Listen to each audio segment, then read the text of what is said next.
معانا. الحمد لله. بنات السلام عليكم. وعليكم السلام.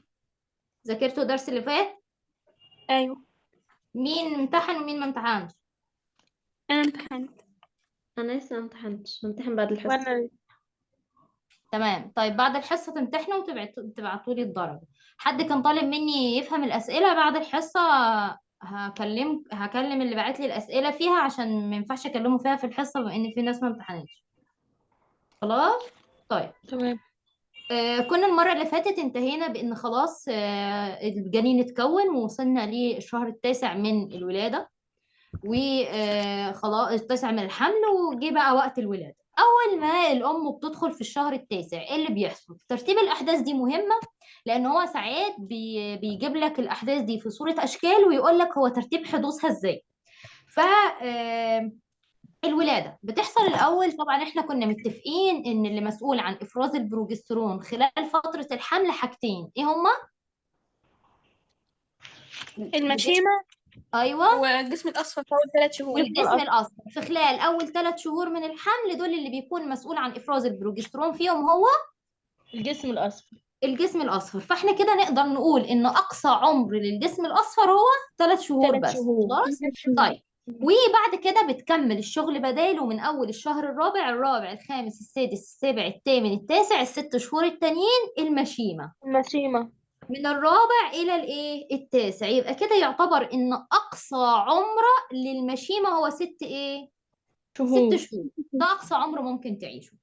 أول ما المشيمة بتبقى وصلت لنهاية عمرها زي ما بنقول، اللي هو خلال الشهر التاسع، بيختلف المشيمة مش عمر بتكون موجودة، مش بتكون إيه؟ موجودة من أول الحمل. المشيمة مش بتكون موجودة من أول الحمل.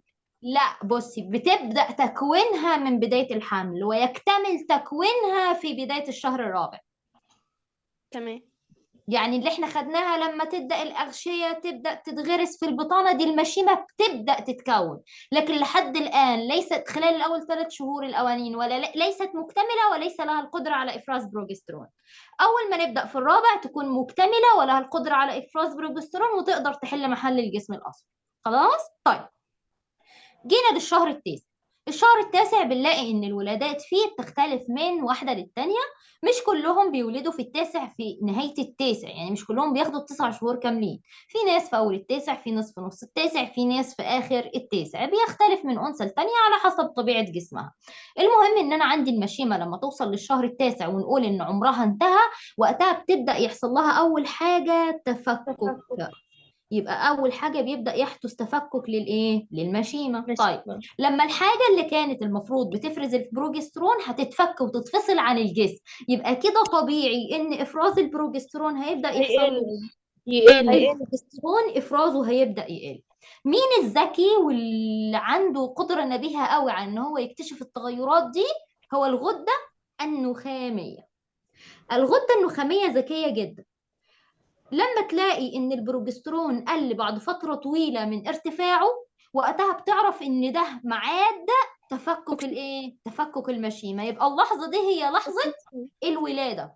فبتبدأ استجابة لانخفاض البروجسترون بعد ارتفاعه لمدة 9 شهور، تبدأ تفرز إفراز هرمون الأوكسيتوسين، اللي هيمشي فيه تيار الدم ويروح يمسك فيه المستقبلات المخصصة له على عضلات على عضلات الرحم، ويبدأ يأثر على عضلات الرحم بأن هو يزيد من معدل تقلصات عضلات الرحم.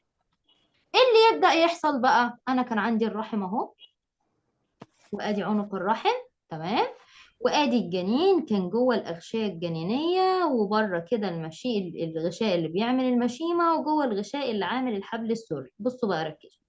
في الشهر التاسع البيبي بياخد وضعيه مقلوبه، يعني راسه هو، معلش طبعا انا مش عارف ارسم البيبي طبعا، بس تبقوا عارفين ان راسه تحت كده، تمام، ورجليه بتبقى فوق. خلاص، معلش على شكله البشع ده، الجنين خلاص مقلوب، راسه تحت ورجليه فوق. اللي بيبدأ يحصل ايه؟ طبعا الجنين بيبقى واخد المساحة كلها، ورجليه مش زي ما احنا شايفينها صغيرة كده، لا ده رجليه بتبقى واصلة لدرجة ان هي في قمة في قمة منطقة الحوض، لدرجة ان هي ممكن تبقى واصلة لحد تحت المعدة كده شوية. خلاص. طيب البيبي بيعمل ايه؟ اول ما بيبدأ الاكسيتوسين يتفرز ويروح لعضلات الرحم وتبدأ عضلات الرحم تضغط عليه، البيبي ما بيحبش ان في حاجة تضيق عليه، فلما بيحس ان في حاجة بتضغط وحاجة بتضيق عليه بيبقى عاوز يهرب منها، فبيعمل ايه؟ بيدفع برجليه فوق، يعني يزقه برجليه كده، فهو لما يزق برجليه كده هيروح ايه؟ هيروح يتم دفعه ناحية الايه؟ ناحية عنق الايه؟ ناحية عنق الرحم. خلاص. فوقتها عمليا مستمرة ان هو الرحم يطبق عليه او الرحم يقفل عليه وهو يدفع برجليه لتحت، ده هيروح يعمل ايه؟ يفتح كيس الجنين، اللي هو البيبي او الاغشية الجنينية بيبدأ يتفتح، وبيخرج السائل الرهلي. السائل الرهلي بيخرج بقوة دفع كبيرة، يروح الجنين يخرج معاها بالقوة دي. لو احنا عندنا خزان مية وراح جه خزان المية من تحت، ورحنا جينا بحاجة حادة ورحنا عاملين له كده، بنلاحظ كمية المية بتخرج منه بقوة ايه؟ بقوة كبيرة، قوة دفع كبيرة جدا. فده نفس الكلام اللي بيحصل اول ما البيبي بيقعد يعمل قوة دفع نتيجة الانقباضات اللي عمالة تضغط عليه، فبتخرج المية اللي هي اسمها السائل الرهلي وبقوة دفع كبيرة ويخرج معاها الجنين.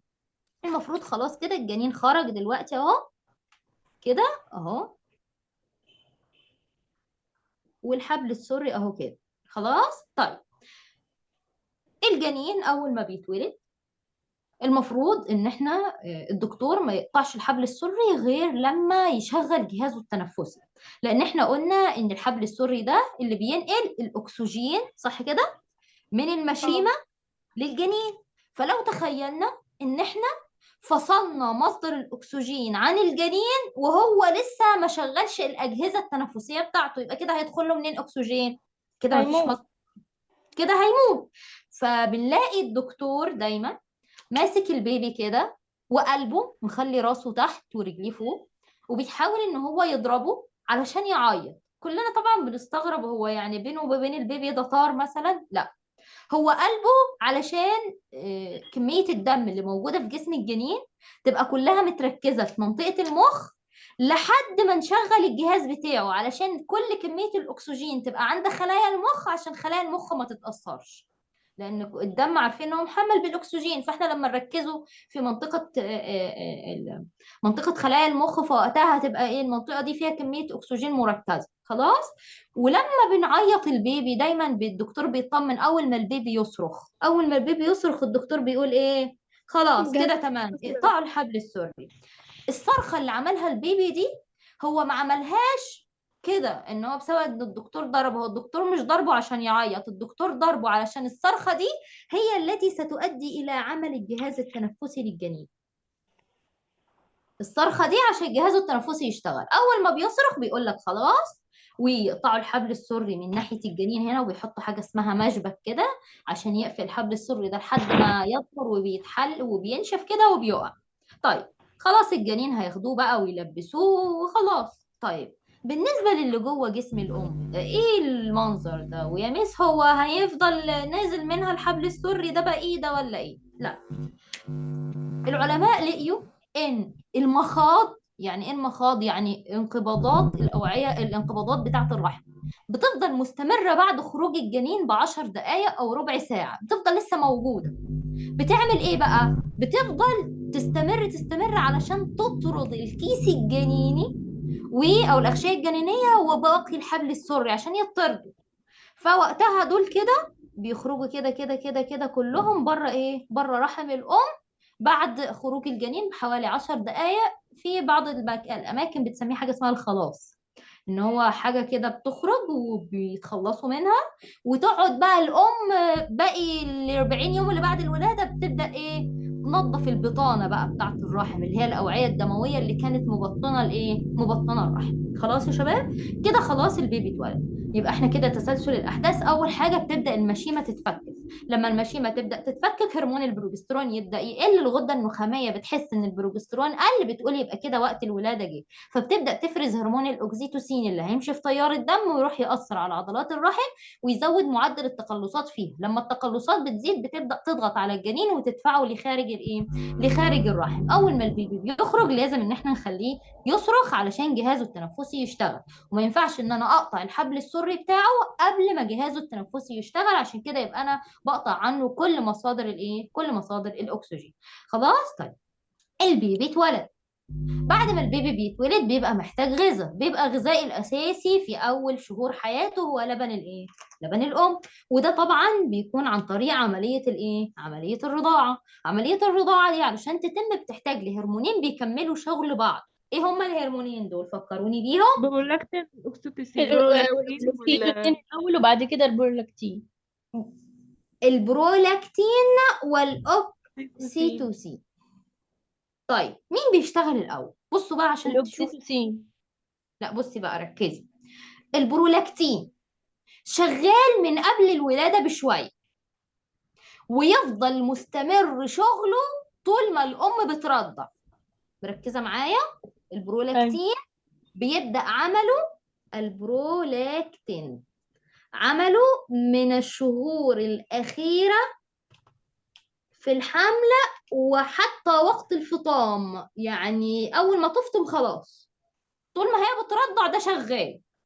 الأكسيتوسين بقى، البرولاكتين هو بيخلي الثدي فيه لبن، فالرحم بيبدأ يستعد ويبدأ في تكوين اللبن من قبل الولادة بشوية. فعشان كده بنلاقي إن الأم الحامل في حوالي الشهر الثامن والتاسع بيبقى عندها نمو أو زيادة في حجم الثدي، بسبب إن هو بدأ تصنيع اللبن نتيجة تأثير البرولاكتين. ما بيخرجش اللبن ده غير عند الولادة، لأن الهرمون اللي سبب الولادة هو الهرمون اللي هيخلي اللبن يخرج. فبعد كده عند الولادة بقى يبدأ عمل الأوكسيتوسين ويستمر لحتى الإيه برضو، لحتى الفطام، والاتنين يقعدوا طول فترة الرضاعة يكملوا بعض، ده يفرز وده يخرج، ده يفرز وده يخرج. طب يا مس انتي بتقولين ان الاكسيتوسين موجود طول ما الام بترضع. طيب ما هي مس طول ما الام بترضع دي، طب ما ايه وضع عضلات الرحم بالنسبه لها؟ مش كده المفروض يبقى عندها انقباضات وعندها انبساطات وعندها مغص وبتاع زي الطلق ما الاكسيتوسين موجود؟ لا، الاكسيتوسين في لحظه الولاده، بصوا ركزوا، الولاده غالبا بتبقى في الاسبوع 40 41 42 من الحمل، دي الاسبوع مش الشهر. خلاص.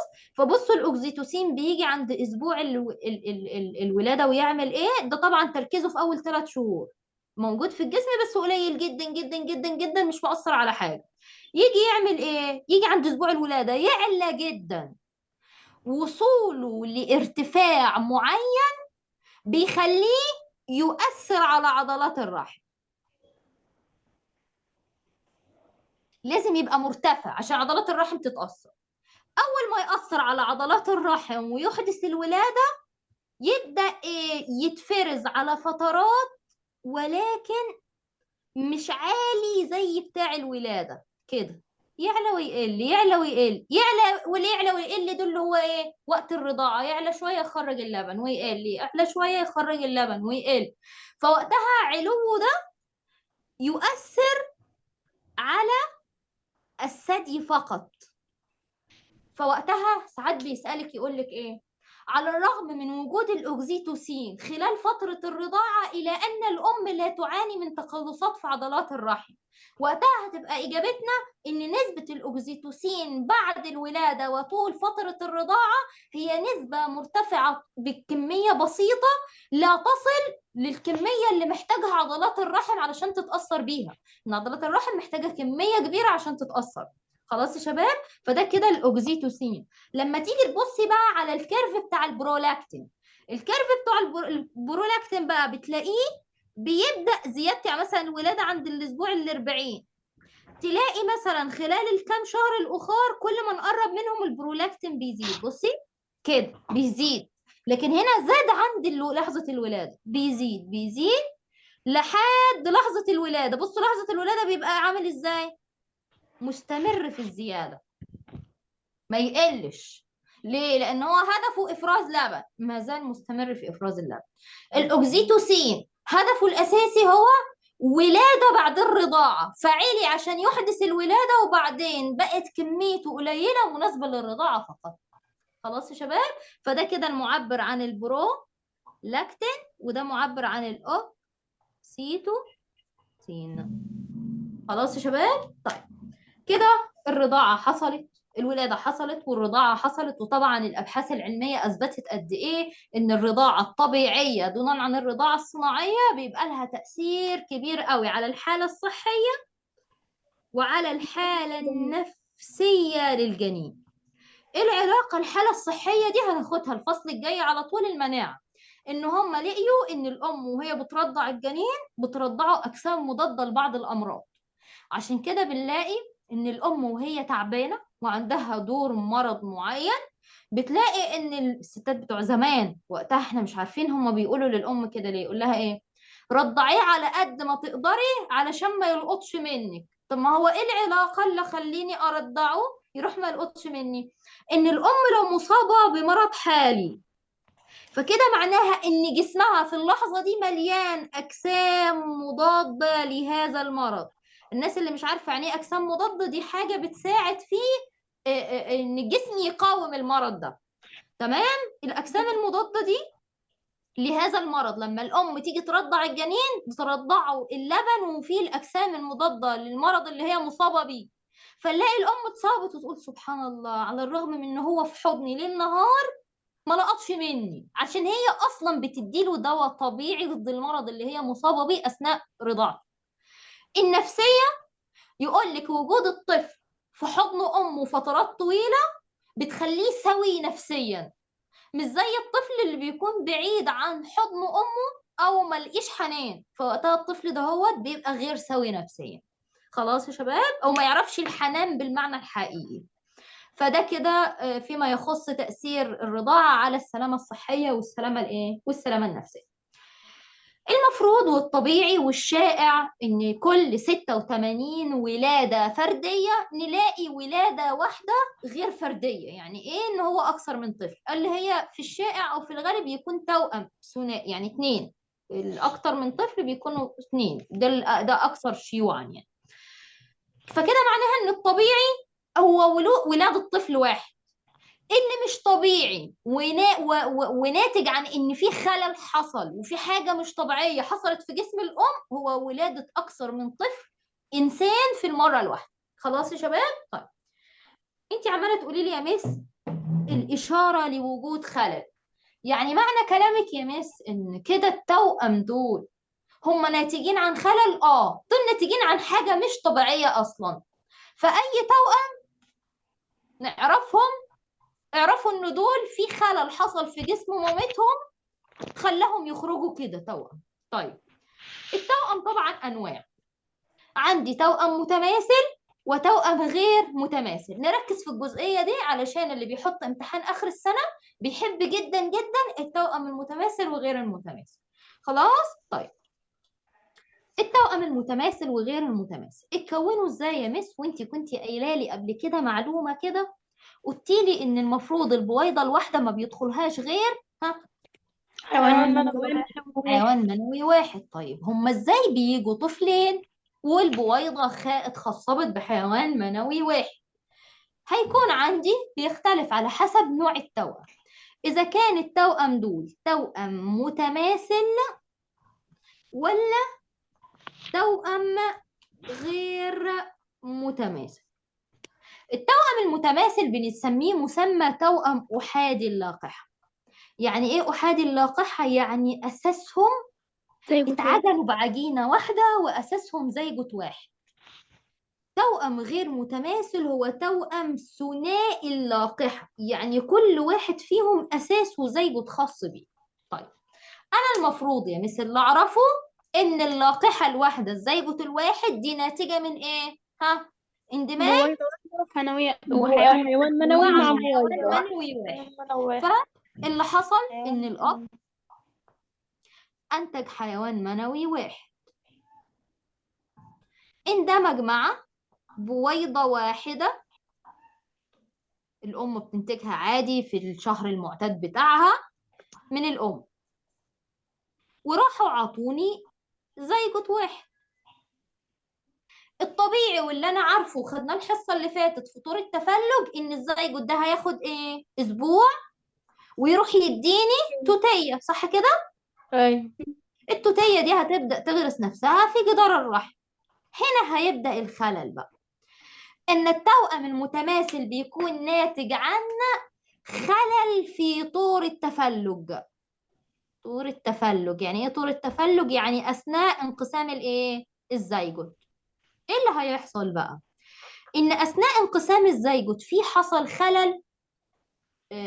خلل حصل ادى الى بدل ما نطلع توتيه واحده طلعنا توتيتين نسخه من بعض. ده خلل، ان الانقسام كان بصوره متضاعفه، فطلعت توتيه وجنبها توتيه لازقه فيها.